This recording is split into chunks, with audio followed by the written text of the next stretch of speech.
if you're over 35, chances are your shoulders are already a little stuck forward and rolling in. So today I'm going to show you why training your rotator cuff is one of the most important missing links, not just to prevent injuries, but to actually grow muscle in your chest and back. See, many women develop forward, rounded shoulders due to sitting at desks all day, phones, repetitive forward-reaching motions. Weakness in the external rotators competes with strong internal rotators like your pecs and lats. This results in limited range of poor motion, poor posture, reducing the ability to expand the rib cage in the back. I am sure many of you who have had shoulder issues in the past have been shown these rotator cuff exercises, but they didn't help. And this is one big reason why. Your breathing and ability to move when your rib cage is stacked appropriately over your pelvis matters. Just doing the exercise is not enough. True shoulder health starts with breathing mechanics, which is addressed in a different video, and I'll link to that. But a simple explanation is that the backside of the rib cage, or the posterior mediastinum, often collapses when the shoulders round forward. Without expansion here in the back, the scapular or the shoulder blade, cannot glide properly, or external rotation becomes nearly impossible.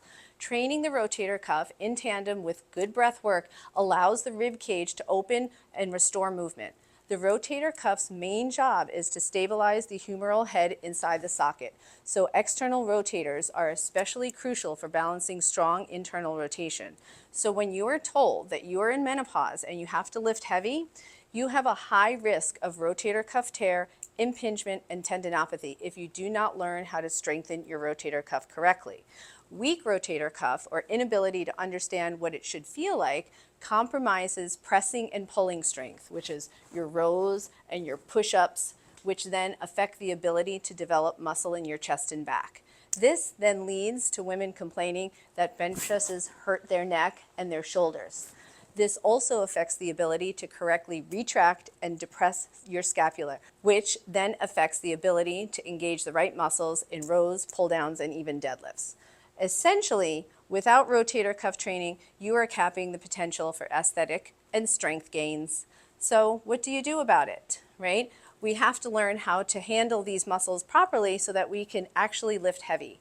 So learn these 3 exercises next to restore strength and balance. These are the side-lying external rotation with a dumbbell, banded external rotation, and supine banded external rotation. For the side-lying dumbbell external rotation, so I use a bunch of different things here to help people out. For one, I use my trusty wedge pillow because that's very helpful. And I also sometimes like access to a wall, because if we have access to a wall, we can feel that grounding feeling pressing into the wall as we're doing our side-lying dumbbell external rotation. So I also use, because if we're going to be laying on our side like this, sometimes we want to be able to create this little tunnel underneath here. That's kind of like where our oblique should be engaging instead of just sinking into the mat.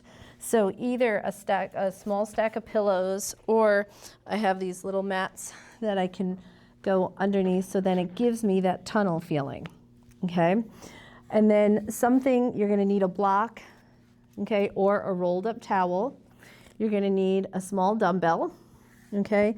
And if you have a wall, access is helpful. If you don't, it's okay. But for this exercise, I have found it helpful for people to kind of get into this 90-degree position into the wall and feel your heel gently press into the wall and try to feel the back of your hamstring or glute. You can get that feeling by pulling your knee back a little bit, because this is going to help, because we want to be able to make sure that when we're doing the exercise that we stay stacked. Because like I said before, a lot of times people do the exercise, but if the rest of their body is not in line in the way that it should be, or connected in the way that they should be, they can be doing the exercise and not getting the movement that is supposed to be working for them. So just making your arm go down and up isn't going to do anything. We have to make sure that we're connecting correctly to the muscles that are supposed to be doing the job.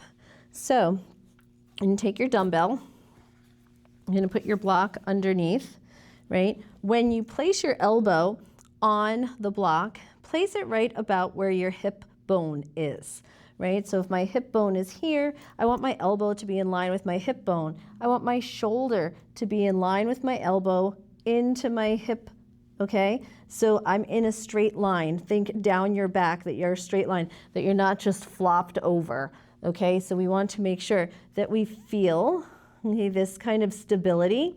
So when I press into the wall, I feel my heel, right? Then I feel my hamstring, right? Then I can feel my elbow kind of going down towards my hip, right?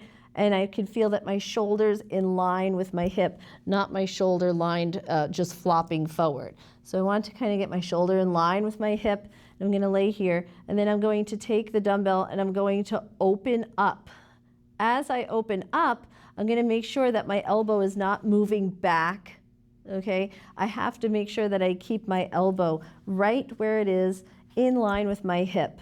And then I'm going to take a little breath in, exhale. Try to find those side abs or your internal obliques a little bit. Just stay connected with that on a level like 2 out of 10. And then I'm going to open up. And when I open up, I'm going to feel that posterior part of my shoulder blade, okay? Or my shoulder, the posterior part. That's my external rotator cuff, right? You should not feel your shoulder blade move a ton, right? So your shoulder blade should just stay intact, but what we're feeling is that posterior part, which is right here, in back of the shoulder, okay? And when we're going down and then we come back up, we want to get that posterior part of the rotator cuff, okay, to be the part that's moving and helping us move our arm, okay? Another thing that I see that is a common mistake is people's wrists will just flop. Okay, so when they open up, their wrist will flop back and forth, right? We have to make sure that our wrist stays fairly neutral, okay? And then we're not just letting our wrist be floppy or flop back. The other thing that is a common mistake on this exercise is that people will turn their whole body, right? But then we're losing our stack, we're losing our connection down into the wall. So when we do this, we want to feel that we're staying in line, right? So our whole body is not moving. Another common mistake that I see, again, is the elbow moving. So we have to make sure that we keep the elbow in line with the hip. And then when you get up here, just hold, make contact with that back side of the rotator cuff, and then come back down, okay? Come back up, make contact with the back side of that rotator cuff, and then come back down. And I would suggest make sure you use a light weight, just a 1 pound weight. You do not need to use an 8 pound weight for this, okay? Do about 10 to 15 reps, and then you would turn over and do the same thing on the other side. Okay, this one is our supine external rotation. So lying on our back, okay, instead of doing it side lying, you can also do it lying on your back. You can have your feet on the floor, or you can even have your feet up on a wall. In this case, I'm going to do it with my feet on the floor. And if you have a hard time feeling your hamstrings, sometimes that helps a little bit for us to be able to, again, stay grounded. So that's where the feet on the wall would come in. So the other thing I would put underneath the back of my head, okay, is a pillow just to support underneath the back of my head. I am using a TheraBand, okay, which is green TheraBand. You can also use, they have these at, you can order these kind of straps on Amazon, okay? So you can use either the green TheraBand or you can use one of these type of just lengthy resistance bands and it should be a relatively not very hard strength. Don't choose one of your harder strengths. So I'm going to be laying down here and I'm going to have my right hand hold the band, okay, or my left hand. My right hand is holding it stable. My left hand is going to be the one that's working. When I'm here also too, I want to pay attention to where my rib cage is. I don't want to have my rib cage just kind of let go and let loose. I want to make sure that my rib cage, okay, has a connection, or that I feel my internal obliques connect down to my pelvis, right? So I'm having some of that light internal oblique ab engagement, and I do that with my breath. So I take my breath in, exhale, right? I'm going to keep my non-working hand right now, which is this one on the right. I'm going to keep that here, okay? And then I'm going to press open with my left hand.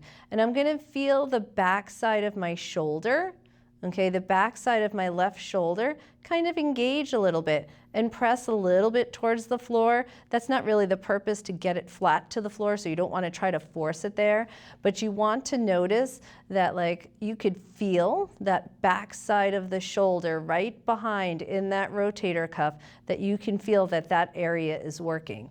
And when you do this too, you're going to keep your elbow, okay, on the ground.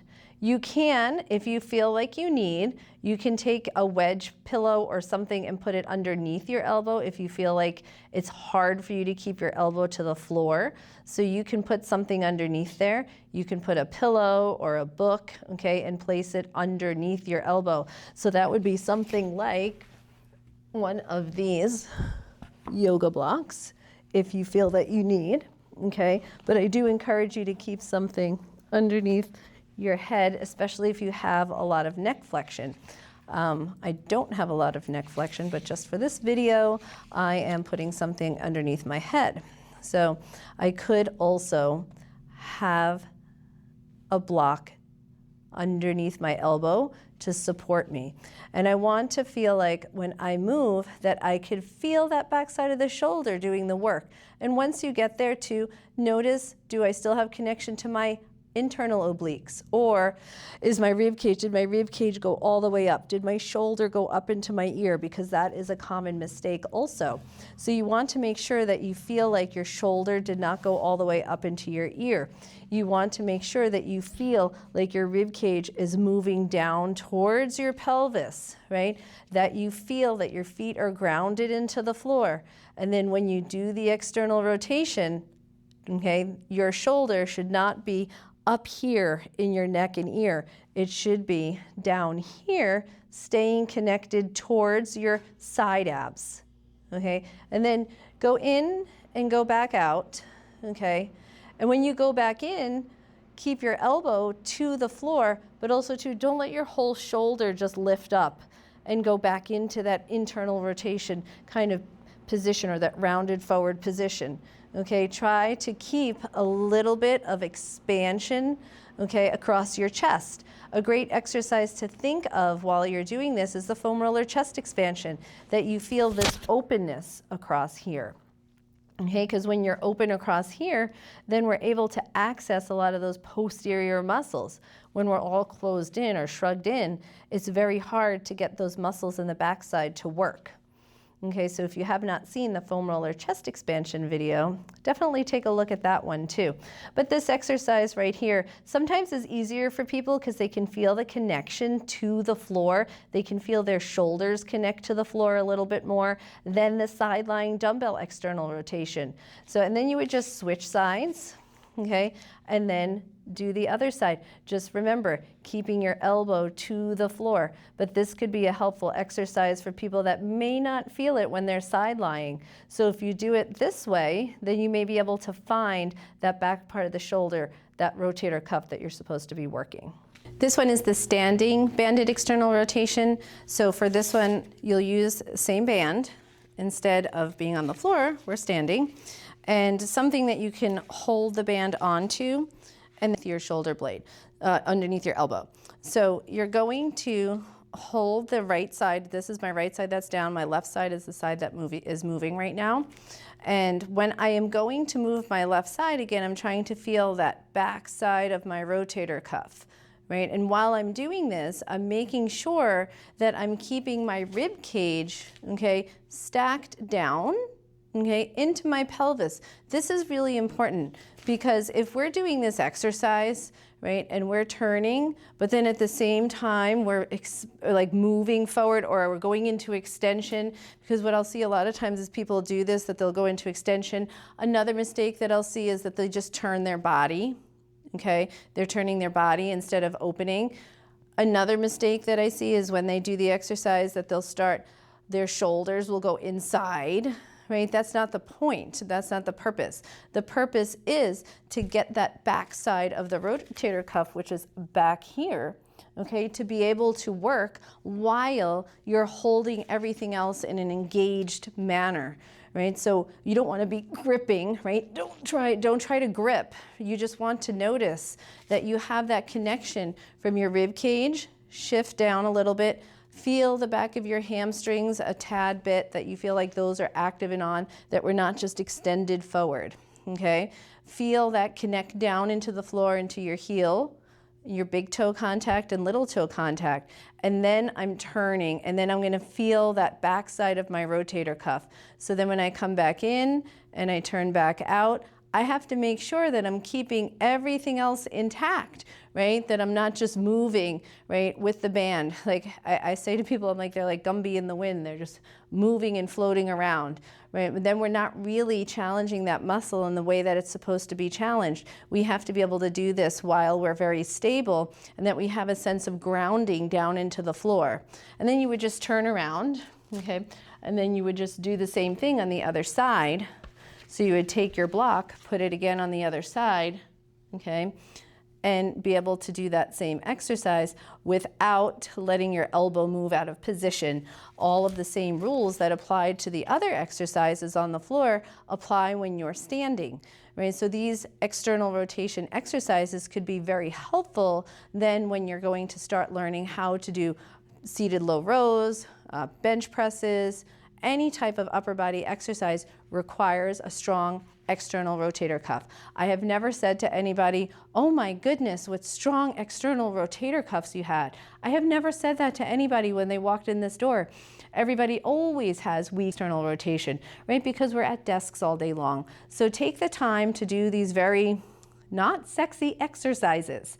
They're kind of boring, okay? But take the time to do them, because you're gonna be grateful that you're not gonna have the same shoulder pain that a lot of people have. So if you've been having trouble with neck pain or shoulder pain during your workouts but feel like you're stuck, start by training your rotator cuff and your breathing. If you want to get started today, grab my free beginner workout program in the link below. It's the same one I use with a lot of my new clients.